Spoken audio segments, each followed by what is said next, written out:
بسم الله الرحمن الرحيم.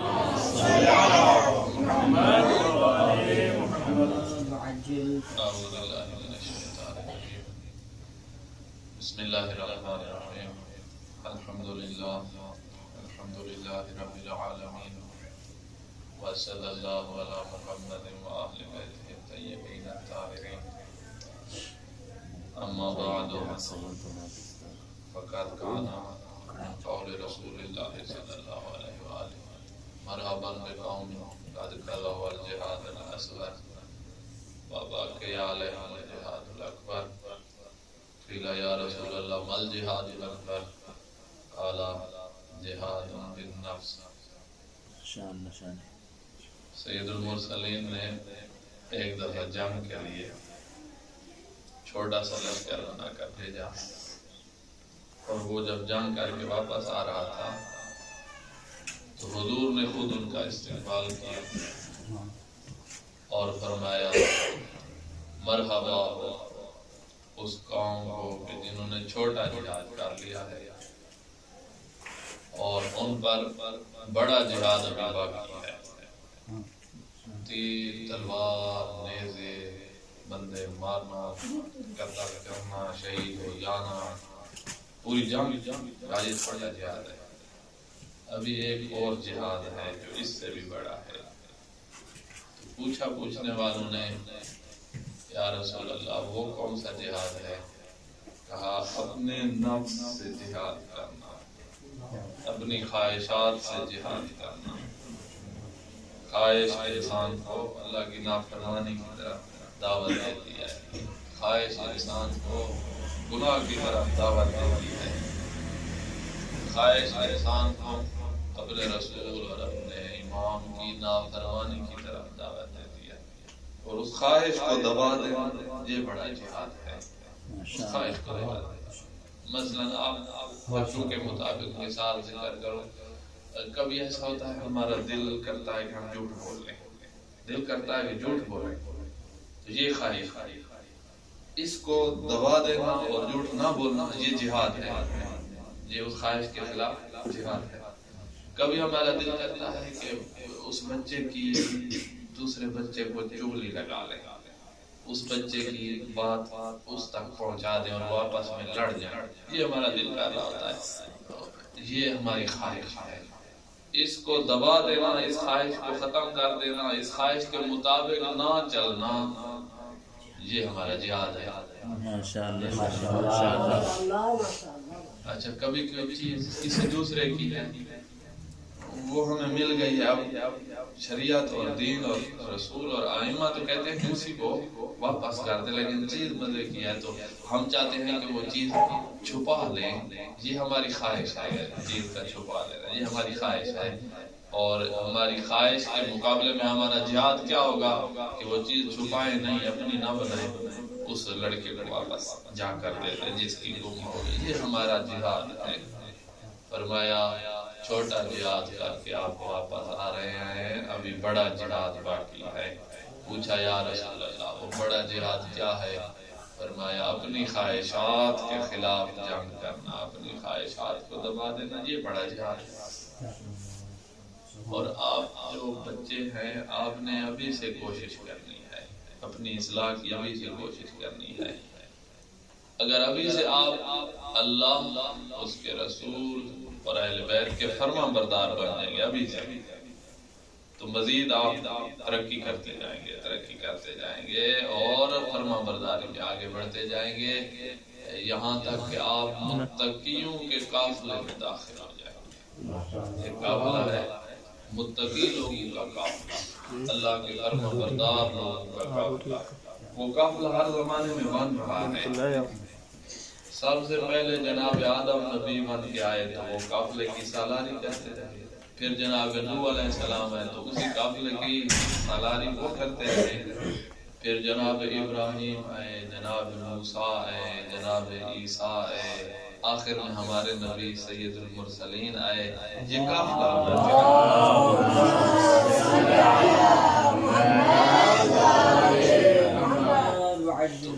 فرما برداروں کا نیک لوگوں کا، متقی لوگوں کا، اچھے انسان جو تھے ان کا قافلہ بنتا رہا. پھر مولا امیر المومنین نے اس قافلے کو چلایا، پھر امام حسن مجتبی نے اس قافلے کی سالاری کی. پھر ایسے ہوتے ہوتے آج اس قافلے کا سالار ہمارا وقت کا امام ہے.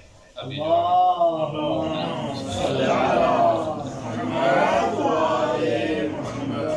ہم دعائے ندوہ پڑھ رہے تھے، یہ دعائے ندوہ اپنے وقت کے امام کو ہم یاد کر رہے تھے، اس امام کے لیے دعا مانگ رہے تھے، اپنے وقت کے امام کے ساتھ اظہار محبت کر رہے تھے، اپنے وقت کے امام کو یاد کیا ہے. یہ اس لیے یاد کیا جاتا ہے کہ ہم اپنے آپ کو ایسے نہ سمجھیں کہ جیسے کوئی ہمارا راہبر نہیں ہے، کوئی ہمارا نظام نہیں ہے، ایسے نہ سمجھیں. آپ کا راہبر ہے، آپ اس قافلے میں داخل ہیں، سنبھل کے قدم رکھنا، کہیں ایسے نہ ہو جائے کہ اپنے وقت کے امام کی نافرمانی ہو جائے. تو اس قافلے میں داخل ہونے کے لیے ایک تو اپنی خواہشات کو دبانا پڑے گا، دوسرا علمی لحاظ سے بھی اپنے آپ کو علم کے ساتھ منور کرنا پڑے گا.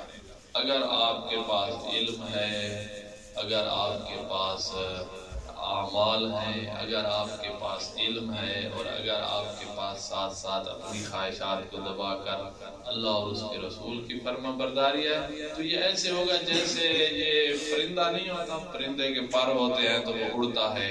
اگر اس کا ایک پر ہو تو کیا وہ پرواز کر سکتا ہے؟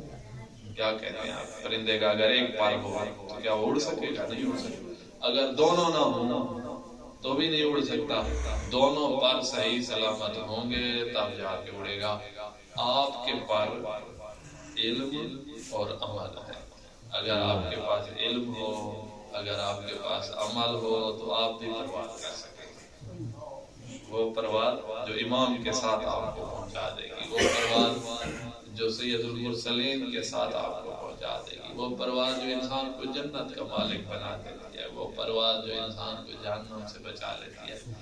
یہ کوشش کرنی ہے.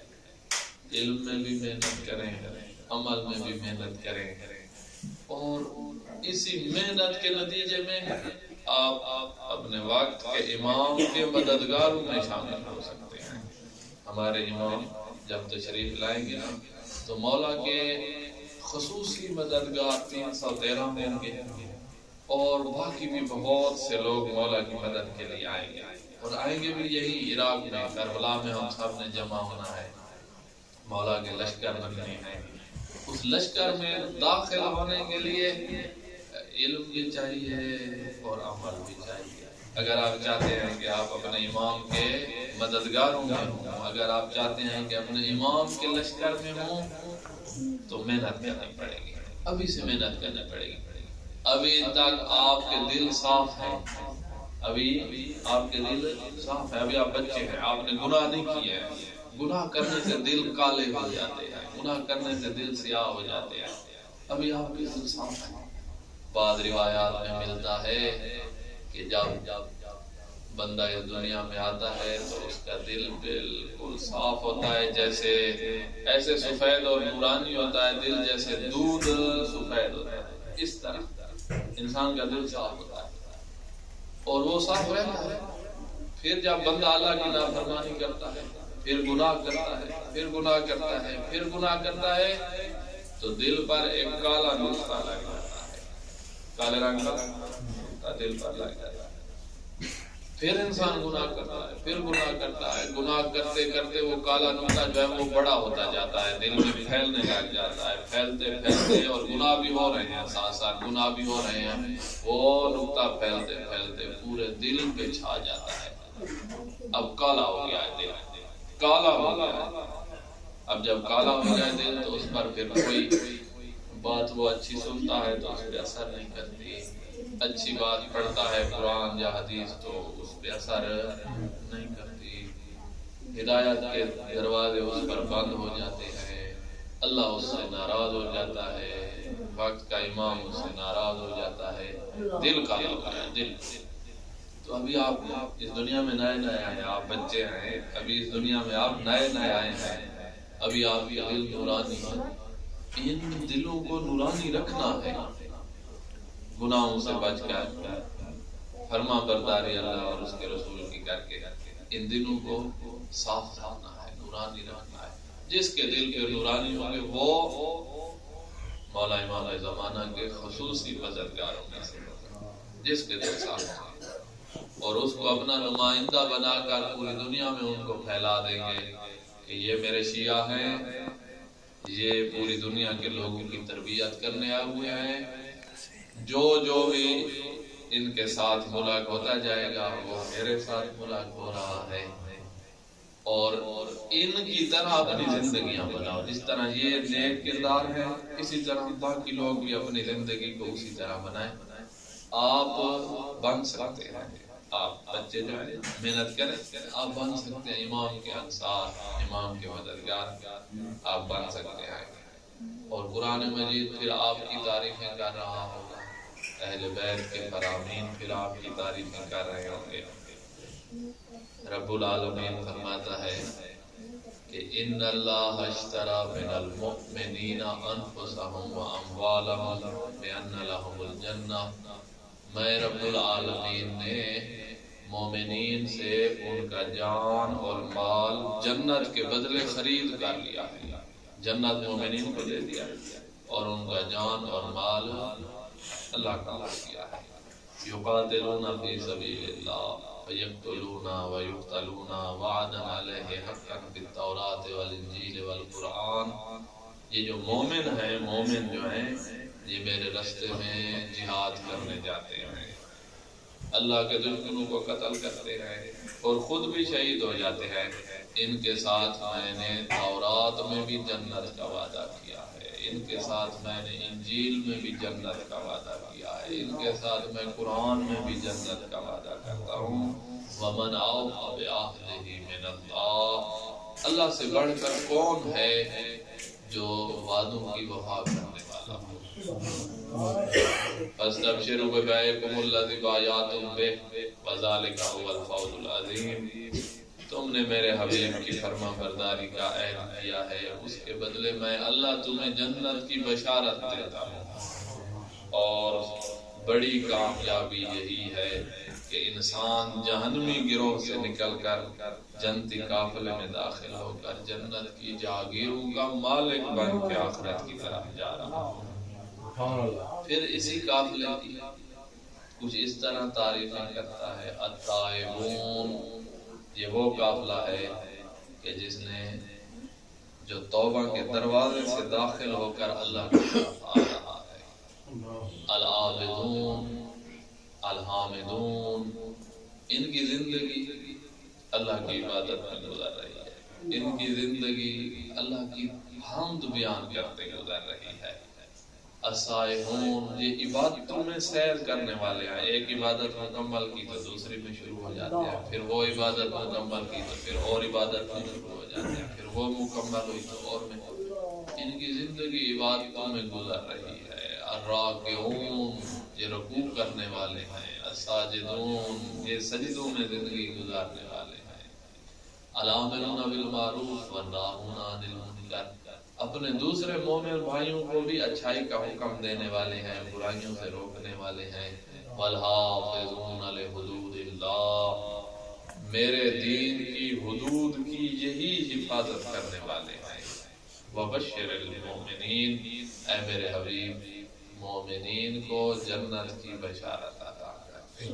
یہ قافلہ بن رہا ہے، مومنین کا قافلہ بن رہا ہے، فرما برداروں کا قافلہ بن رہا ہے۔ اس میں آپ نے داخل رکھا ہے علم اور عمل، ان دو چیزوں کو اپنے پاس رکھو گے تو یقیناً اس قافلے میں داخل ہو جاؤ گے، اور جو اس قافلے میں داخل ہو گیا ہے اگر وقت کے امام کا ظہور ہو جائے تو سب سے پہلے خدمت گزار امام کے یہی لوگ ہوں گے، اور اگر ہماری زندگی ختم ہو جائے اور ہم مر جائیں اور ابھی مولا کا ظہور نہ ہو تو کچھ لوگ ایسے بھی ہوں گے کہ وقت کے امام جب تشریف لائیں گے تو ان لوگوں کو قبروں سے اٹھایا جائے گا، وہ اپنی قبروں سے اٹھیں گے اور اپنے مولا کی خدمت میں چل پڑیں گے، اپنی قبروں سے اٹھ کر مولا کی خدمت میں۔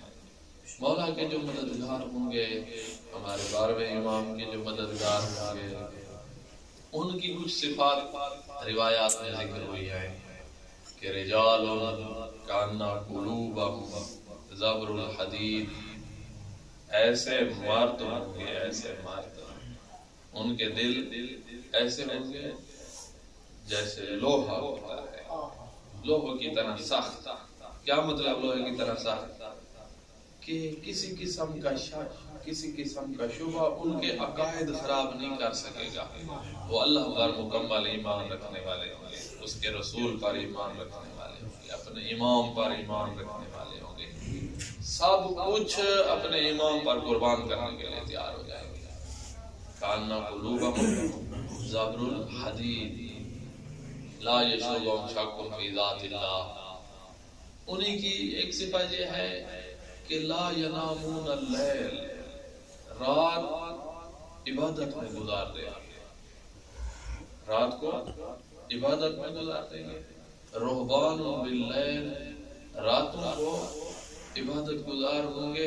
ولیوس بالنہار، اور جب دن ہوگا تو امام کے لشکر میں ایسے نظر آئیں گے جیسے شیر نظر آتے ہیں، شیروں کی طرح امام کے لشکر میں نظر آئیں گے دن کو، اور راتوں کو مصلی عبادت پر عبادت کرتے ہوئے نظر آئیں گے۔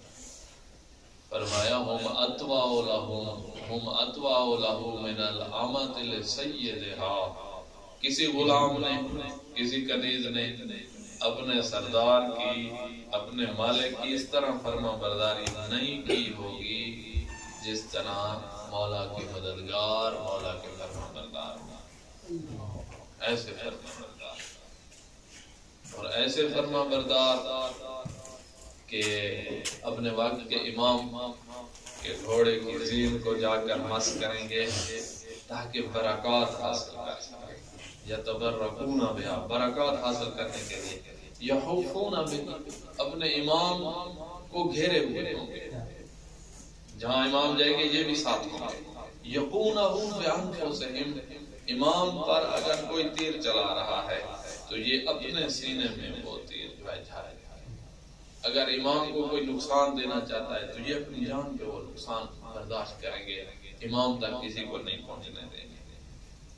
اور یدعون بالشہادہ، ان کی اور کوئی دعا ذکر نہیں ہوئی ہے روایت میں، ان کی ایک ہی دعا ذکر ہوئی ہے کہ یدعون بالشہادہ، وہ دعا مانگ رہے ہوں گے کہ پروردگار ہمیں امام کے قدموں میں شہادت کی موت نصیب فرما۔ یتمنون الموت فی سبیل اللہ، ان کی اور کوئی تمنا نہیں ہوگی، ہماری بڑی خواہش ہے کہ یہ چیز ہماری ہو، یہ چیز ہماری ہو، یہ چیز، ان کی تمنا یہ ہوگی کہ اللہ کے راستے میں ہمیں شہادت کی موت نصیب ہو جائے۔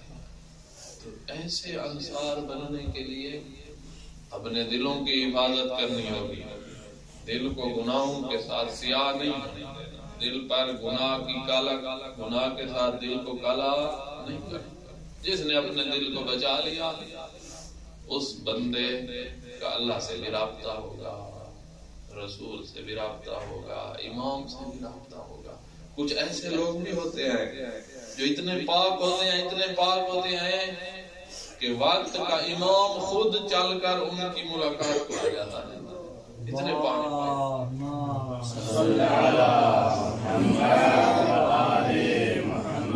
کچھ لوگ اتنے پاک ہوتے ہیں کہ وقت کا امام ان کو اپنی ملاقات کرواتا ہے۔ کتنی ہی ملاقاتیں ہوئی ہیں نیک لوگ، اور کچھ ایسے بدبخت ہوں گے کہ وقت کا امام اگر ساتھ کہیں موجود بھی ہے تو امام کو اچھا نہیں لگتا کہ اس کے ساتھ اس کو شرف ملاقات عطا کرے، ایسے لوگ۔ تو ہم میں سے ہی نکلیں گے ایسے لوگ جو مولا کے ظہور سے پہلے ہی مولا کی زیارت سے مشرف ہو جائیں، ہم میں سے ہی نکلیں گے اور نکلتے رہیں گے۔ یہ اپنے دل کو پاک رکھنا ہے، اپنے دل کو صاف رکھنا ہے، اپنی خواہشات کی پیروی کر کے اپنے اللہ کو ناراض نہیں کرنا ہے، ماں باپ کا ادب کرنا ہے، ماں باپ کا کہا ماننا ہے، دوسرے جو آپ کے ساتھی ہیں ان پہ ظلم زیادتی نہیں کرنی۔ اگر کوئی آپ میں سے کسی کے ساتھ روٹھا ہوا ہے اور بول چال ختم کیے ہوئے ہے، یہ گندا کام ہے، اس طرح کے غلط کام نہیں کرنے۔ اگر کسی کو دوسروں کے ساتھ لڑنے جھگڑنے کا شوق ہے تو یہ گندا کام ہے۔ وہ جس سے آپ لڑ رہے ہیں وہ تو مولا علی کو اپنا امام مانتا ہے، اور پھر اس سے کیوں جھگڑتے ہو؟ آپ بھی اسی امام کو امام مانتے ہو، وہ بھی اسی امام کو امام۔ تو یہ لڑنے جھگڑنے والی باتیں مومن میں نہیں ہوتی۔ کسی کی غیبت کرنا، کسی کی چغل خوری کرنا، جھوٹ بولنا، حرام کھانا، یہ چیز مومن کے قریب نہیں رہتی۔ اپنے آپ کو بچا کے رکھنا ہے، اپنے دل کی حفاظت کرنی ہے۔ اللہ کی نافرمانی گناہ دلوں کو سیاہ کر دیتے ہیں، اور جس کا دل سیاہ ہو جائے اس کے دل میں پھر امام کی محبت داخل نہیں ہو سکتی۔ جس کا دل سیاہ ہو جائے اس دل میں اللہ کی محبت داخل نہیں ہو سکتی، رسول کی محبت داخل نہیں ہو سکتی، معرفت داخل نہیں ہو سکتی۔ تو پھر ہمارا اس دنیا میں آنے کا ہمیں نقصان ہو گیا کہ جب ہم آئے ہیں نا تو ہمارا دل تو صاف تھا، اور پھر یہاں رہے اور گناہ کرتے رہے، جب مرنے کے بعد مر رہے ہوں گے اور اگلے جہان کی طرف جا رہے ہوں گے تو کالے دل لے کر جا رہے ہیں۔ ہم نے تو پھر نقصان کر دیا، اس بہت بڑا نقصان ہے۔ اس نقصان سے اپنے آپ کو بچانا ہے۔ ہم اس دنیا میں ہمیشہ رہنے کے لیے نہیں آئے ہوئے ہیں، یہ بات ابھی سے اپنے ذہن میں رکھو۔ اس دنیا میں کوئی بھی ہمیشہ رہنے کے لیے نہیں آیا ہوا، چند دن ہم یہاں رہیں گے، پھر ایک اور جہان ہے جس کو ہم عالم برزخ کہتے ہیں، ہم وہاں چلے جائیں گے۔ ہماری روحیں جو ہیں اس جسم سے نکل کر عالم برزخ کی طرف چلی جائیں گی۔ پھر ایک عرصہ ہم وہاں عالم برزخ میں رہیں گے، پھر قیامت آئے گی، پھر ہمارے انہی جسموں میں ہماری روحیں داخل ہو جائیں گی، اور ہم اسی طرح باندھ جائیں گے جیسے ابھی بیٹھے ہیں، اسی طرح ہو جائیں گے۔ اللہ کی ذات کر دے گی، اور پھر حساب ہوگا۔ کوئی جنت جا رہے ہوں گے لوگ، اور کوئی جہنم جا رہے ہوں گے۔ ابھی جب آپ امتحان دیتے ہیں تو رزلٹ آتا ہے، جس دن رزلٹ ہوتا ہے اس دن آپ ڈرے ہوئے ہوتے ہیں کہ پتہ نہیں آج رزلٹ کیسا ہوگا۔ قیامت کے دن یہی حال ہوگا ہمارا، پتہ نہیں رزلٹ کیسا ہوگا، نتیجہ ہمارا کیسا ہوگا۔ جنت میں جانے والے بنتے ہیں یا جہنم میں بنتے ہیں، تو پھر جب وہاں نتیجہ نکلے گا کہ بھئی یہ بندہ فیل ہے، سب کو پتہ چل جائے کہ یہ تو فیل ہو گیا، اور سیدھا اس کو جہنم میں لے جاؤ۔ اور جو پاس ہوگا تو وہ اس کو جب ملے گا نا لکھا ہوا کہ تیرے اتنے نمبر آئے اور تو پاس ہو گیا ہے، تو وہ جنت میں جانے کی جگہ اپنے ماں باپ کی طرف بھاگتا ہوا آئے گا اور دکھائے گا اپنے رشتہ داروں کو، دیکھو میں پاس ہو گیا ہوں، دیکھو مجھے جنت کی رسید مل گیا، میں جنت جا سکتا ہوں۔ تو اس دن نتیجہ ہونا ہے، اس نتیجے کی تیاری ہم نے ابھی سے کرنی ہے، محنت ابھی سے کرنی ہے۔ جو بندہ سکول جاتا رہا اور ہوم ورک نہیں کرتا اور پڑھتا نہیں ہے، جب امتحان آئے گا وہ پاس ہوگا؟ تو یہ دنیا میں ہم ہوم ورک کرنے آئے ہوئے ہیں، اس دنیا میں ہم محنت کرنے آئے ہوئے ہیں، کوشش کرنے آئے ہوئے ہیں تاکہ اس دن جب نتیجہ ہو تو ہم پاس ہو۔ یہ جو روزانہ دن نکلتا ہے نا، صبح جب ہو گئی ہے تو دو فرشتے آ جائیں گے، ہمارے ساتھ رہیں گے اور وہ لکھتے رہیں گے کہ بھئی اس بندے نے کیا کام کیا ہے، صبح کی نماز پڑھی ہے کہ نہیں پڑھی، پھر اس کے بعد تلاوت کی ہے کہ نہیں کی، ماں باپ کا کہنا مانا ہے کہ نہیں مانا، اپنے دوستوں کے ساتھ اس نے دن کیسا گزارا ہے، کسی پہ ظلم زیادتی تو نہیں کیا، کسی کو مارا تو نہیں ہے، کسی سے جھگڑا تو نہیں کیا، پھر ظہر کی نماز پڑھی ہے کہ نہیں پڑھی، عصر کی نماز پڑھی ہے کہ نہیں، وہ سارا لکھیں گے، پورے دن کی رپورٹ لکھیں گے۔ اور یہ ایک دن ختم ہو گیا اور ایک کاغذ مکمل ہو گیا، پھر دوسرے دن پھر لکھیں گے، یا دوسرے دن نئے فرشتے آ کر لکھیں گے، دوسرے دن دو کاغذ ہو گیا، تیسرے دن تین، ایسے ہوتا جا رہا ہے اور ایک کتاب بنتی جا رہی ہے۔ وہ کتاب کہاں کھلے گی؟ قیامت کے دن کھلے گی، اور بندے کو کہا جائے گا اقرأ کتابک وکفیٰ بنفسک اليوم علیک حسیبا، اپنی کتاب کو تو خود پڑھ، اپنا نام اعمال پڑھ اور اس میں دیکھ، اور تو اپنا خود حساب کر کے دیکھ، تو جنت میں جانے کے قابل ہے یا جہنم میں جانے کے قابل ہے۔ اور لوگوں کو پھر گھسیٹ گھسیٹ کر جہنم میں ڈالا جا رہا ہو، پکڑا ملائکہ نے سیدھا جہنم میں پھینک دیا، پکڑا اور جہنم میں پھینک دیا۔ اب اگر کوئی کہے کہ میں فیل تو ہو گیا ہوں، ایک دفعہ پھر دنیا میں مجھے بھیج دیا کہ میں وہاں پھر امتحان دے دوں، تو جواب ملے گا کہ اللہ ایسے نہیں ہوتا. وہ دنیا کے امتحان ہوتے تھے جہاں بندہ فیل ہو جاتا تھا تو پچھلی کلاس میں بیٹھ کر پھر اگلے سال پھر امتحان دے دیتا تھا. یہاں ایسے نہیں ہوتا. وہ دنیا ہی ختم ہو گئی ہے. جب قیامت آئے گی یہ دنیا ہی ختم. جب یہ ختم تو کہاں واپس جانا چاہتے ہو؟ اب یہیں رہنا ہے، جہاں نہ رہنا. ابھی سے اپنے آپ کو بچانا ہے، ابھی سے کوشش کرنی ہے. جنت کا سامان ابھی سے جمع کرنا ہے اور جہنم سے اپنے آپ کو ابھی سے بچانا ہے. اب آپ بڑے ہو رہے ہیں، آپ کو پتہ چلتا ہے گناہ کیا چیز ہوتی ہے اور اچھا کام کیا چیز ہوتا ہے. کسی کے ساتھ لڑنا مارنا، کسی پر زیادتی کرنا، ظلم کرنا، یہ کیا چیز ہوتی ہے. اور کسی کا بھائی بن جانا، کسی کا دوست بن جانا، کسی کے ساتھ اچھائی کرنا، یہ کیا چیز ہوتی ہے آپ کو پتہ چلتا ہے. تو یہ اچھائیاں کرنی ہیں اور گناہوں سے روکنا ہے. گناہ اتنے بھی زیادہ نہیں ہے کہ بھئی آپ کی زندگی خراب ہو جائے. تھوڑے سے گناہ ہے، تھوڑے سے. اگر ہم گنے نا تو ہماری انگلیاں زیادہ ہیں اور گناہ کم ہے. مثلا جھوٹ بولنا، مثلا غیبت کرنا، دوسرے کی چغلیاں لگانا، کسی کی کوئی چیز چھین لینا، مثلا کسی کو مارنا لڑنا، مثلا والدین کی بات نہ ماننا، یہ گناہ ہیں. اور تو اتنے نماز چھوڑ دینا، نماز نہ پڑھنا، یہ کتنے گناہ ہوئے نا؟ تھوڑے سے ہیں.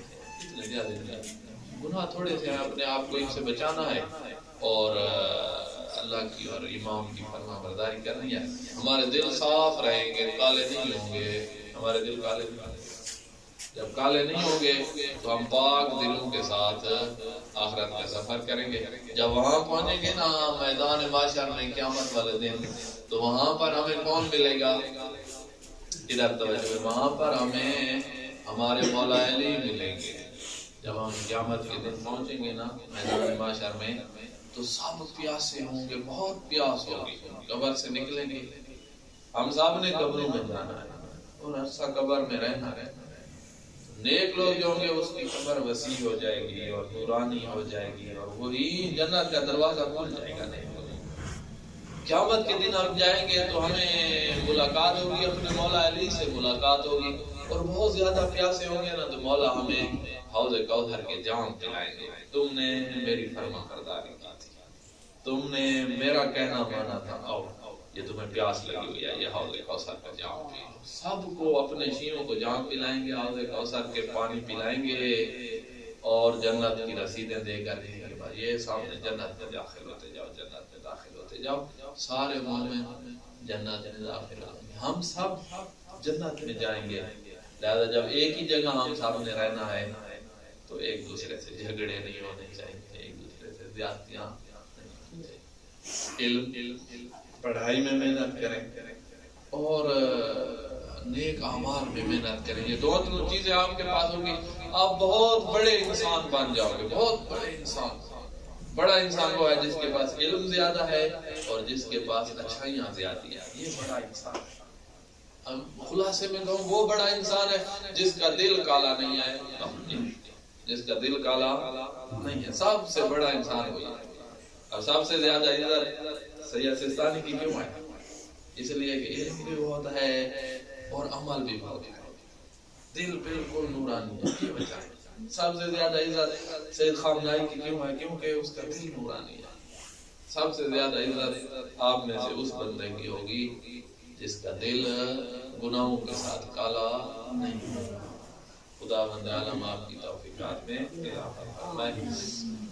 اللہم صلی علی محمد و آل محمد. اللہم ارزقنا توفیق الطاعة وبعد المعصیہ صدق النیت وعرفان الحرمہ.